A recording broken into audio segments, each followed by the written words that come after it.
This is the elevator at the Roberts Chapel at Waynesburg University in Waynesburg, Pennsylvania. There's a Schindler 330A. It's all white on the outside, and they have this brass call button on the side, which is interesting. So this is an older building with the elevator at, but they're probably doing a renovation. Okay, on the ground, here we go.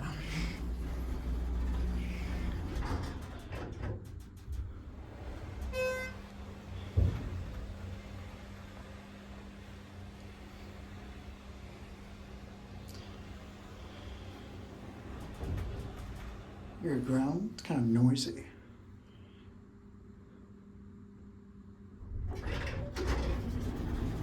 It's gonna be level, it looks longer.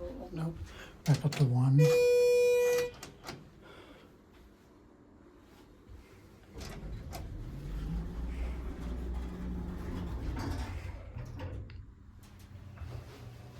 It's a nice wood cab. I don't think it's real wood, but it looks nice. It has a red carpet.